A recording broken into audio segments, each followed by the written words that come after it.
आपका अपना दोस्त फूलाराम भाटी तथा भाटी क्लासेज के YouTube चैनल पर आप सभी का स्वागत है। दोस्तों आज हम कक्षा 10 विज्ञान माध्यमिक परीक्षा 2024 के पेपर का सॉल्यूशन करते हैं। दोस्तों बिना समय गवाए शुरू करते हैं आज के पेपर का सॉल्यूशन।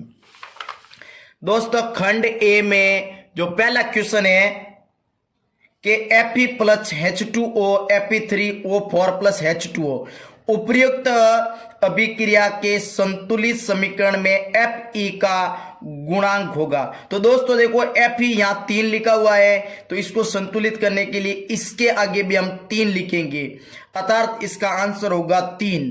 गुणांक का अर्थ है इसके गुणे में, तो इसको संतुलित करने के लिए इसके आगे भी 3 लिखना पड़ेगा और इसका गुणांक हो जाएगा 3। दोस्तों अगला क्वेश्चन हम करते हैं।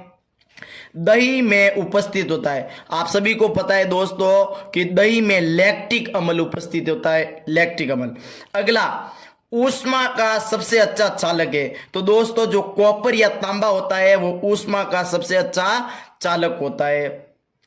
अगला क्वेश्चन है कीटोन में उपस्थित प्रक्रियात्मक समूह है, तो दोस्तों कीटोन में COO बॉन्ड होता है, ये कीटोन समूह है। नेक्स्ट क्वेश्चन को करते हैं।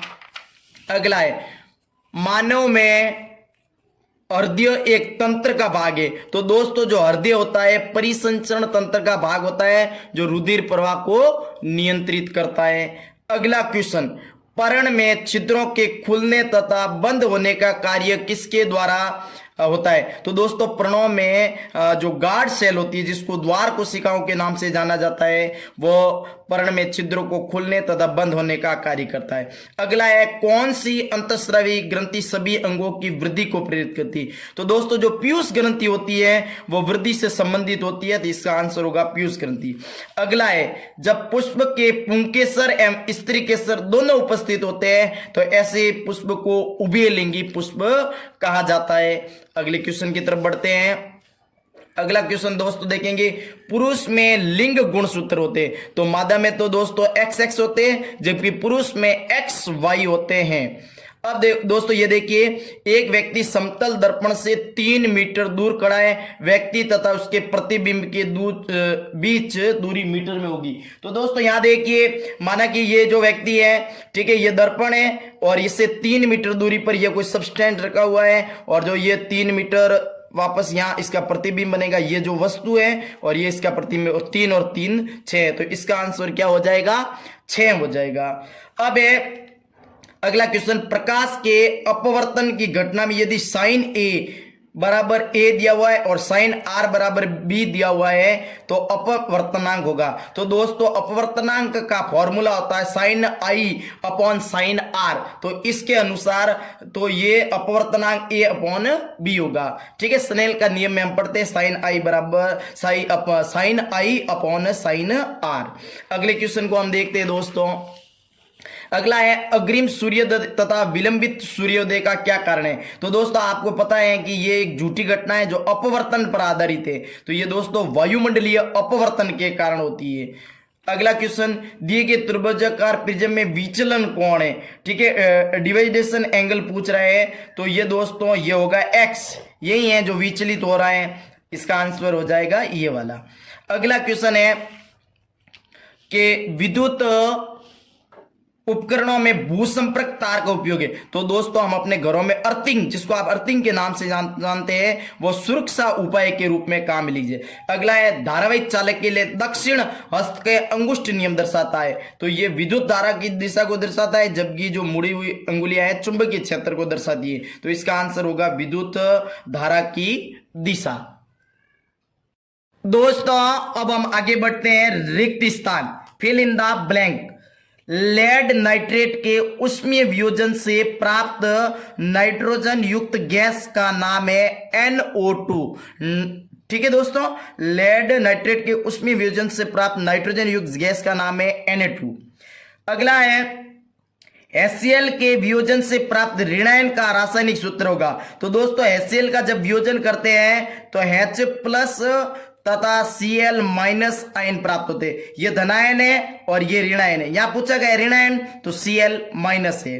अब देखिए दोस्तों, ये पूछ रहा है C3H8 अणु में उपस्थित सहसंयोजक आबंध की संख्या। तो दोस्तों सहसंयोजक आबंध की संख्या 10 होगी, क्योंकि यहाँ C आपके 3 दिए हुए हैं, तो जो इसके बंधों की संख्या है इस प्रकार होगी, यहाँ 2 होंगे और यहाँ 3 होंगे। ठीक है दोस्तों, तो ये आपके 3 हो गए, तो 3 1 2 3 और 1 2 3 6 7 8 9 और 10। दोस्तों आगे बढ़ते हैं। अब आप देखेंगे दोस्तों अगली खाली जगह, एक कृत्रिम वृक्क नाइट्रोजनी अपशिष्ट उत्पाद के रुधिर से खाली जगह द्वारा निकालने की विधि, तो दोस्तों इसे अपॉन या डायलिसिस के नाम से भी जाना जाता है। अगला क्वेश्चन, दो तंत्रिका कोशिका के मध्य खाली स्थान को कहते हैं। तो दोस्तों दो तंत्रिका के खाली स्थान को सिनेप्स या अंतर्बंधन के नाम से जाना जाता है। अगली जो रिक्त स्थान है, प्रतिबिंब की ऊंचाई तथा बिंब की ऊंचाई का अनुपात गोलीय दर्पण का आवर्धन या मैग्निफिकेशन कहलाता है। अगला है दीर्घ या इसको दूरदृष्टि दोष के निवारण में दोस्तों उत्तल लेंस का उपयोग किया जाता है। दोस्तों अगला क्वेश्चन करते हैं ये अति लघुरात्मक प्रश्न, पीतल में तांबा के साथ मिश्रित दूसरी धातु का नाम बताइए। तो दोस्तों दूसरी धातु है जिंक। यहां हमने एक ट्रिक सीखी थी जिसका नाम है पिताजी। क्या नाम है? पिताजी। पी फॉर पीतल, ता फॉर तांबा, जी फॉर जिंक। अगला सल्फर, ब्रोमीन, आयोडीन में चयन करके अद्रव धातु का नाम बताइए। तो दोस्तों जो ब्रोमीन है यह एक अधातु है और द्रव अवस्था में पाई जाती है, तो इसका अर्थ इसका जो आंसर होगा ब्रोमीन। अगला क्वेश्चन नामकरण से CH3 single bond C triple bond S। तो दोस्तों यहाँ ट्रिपल बॉन्ड आइन होगा और मैथ एथ प्रोप प्लस आइन प्रोपाइन, तो ये दोस्तों प्रोपाइन है। अगला है रेंजिन तथा गोंद पादप के कौन से भाग में संचित होते हैं? तो ये दोस्तों जाइलम वाले भाग में, अर्थात जो कास्ट वाला भाग होता है उसमें संचित होते हैं।